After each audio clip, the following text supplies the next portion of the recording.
Good morning. It's Monday, November 28th. And the big question in my mind today is, has China gone too far? Have they kept their people confined for too long a time fighting COVID? It's been 3 years since COVID sprang up in China, and still the policies have been extremely strict. And the other day there was a fire in a large apartment building, and 10 people died. And they claimed that the people died was because the firemen couldn't get into the building fast enough because of the lockdown restrictions. And the people couldn't get out of the building because of the lockdown restrictions. Now, I don't know how that works in China, how the lockdown restrictions works. But I assume that if you have to leave the building in an emergency, there's a way to do that. Now, my understanding is that in some communities, people are locked down and can't leave their apartments or homes for 100 days. Now, that seems to be a little bit over the top. But then, of course, when you are living in a country like China, a crowded country where people live very close together, and there's over 1 billion people, I guess you have to take measures because there's no open space. There's no space for people to go and be separate from everybody else. And we know that China has a very strict policy of public demonstrations. But these demonstrations have gotten way out of hand.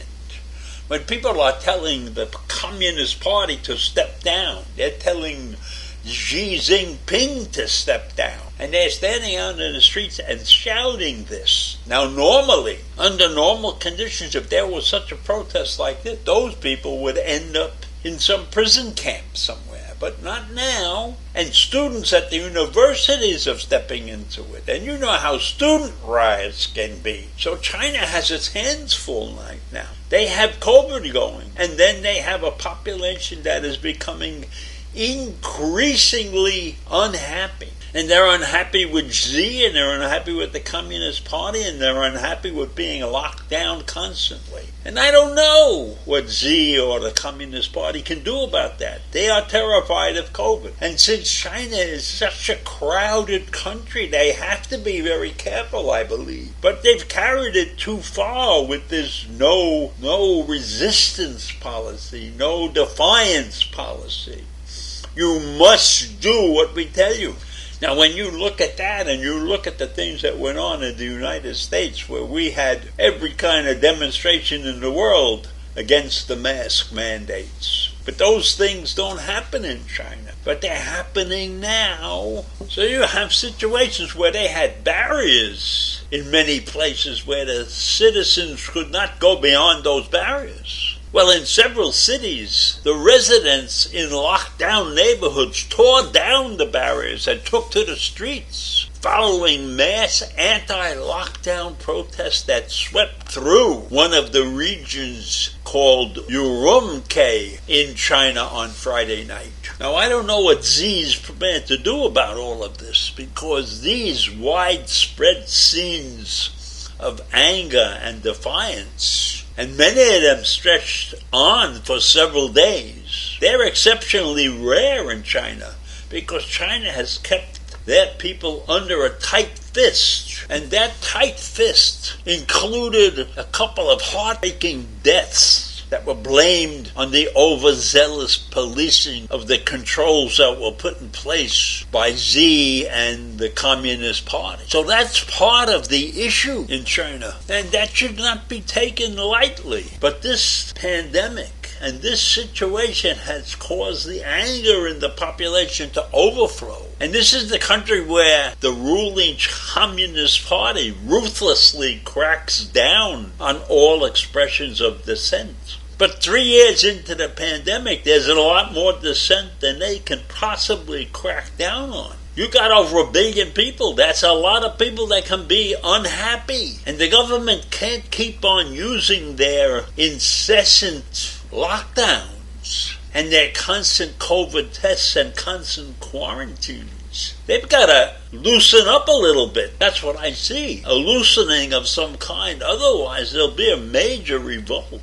And China may survive that, but they won't survive intact. This could set them back a long ways. And I'll tell you, it's a terrible thing if China gets set back, because too much of the world depends upon them right now. And right now, hundreds of their residents are very unhappy. And yesterday afternoon, they had hundreds of people in Shanghai return to the site and continue protesting despite a lot of police and a lot of roadblocks. And there are videos that show hundreds of people at an intersection yelling, "Release the people, release the people," in the demand for the police to release those that they managed to detain. So this is not going to go away so fast as I see it, because the cup has runneth over. The people are fed up after 3 years of tight control.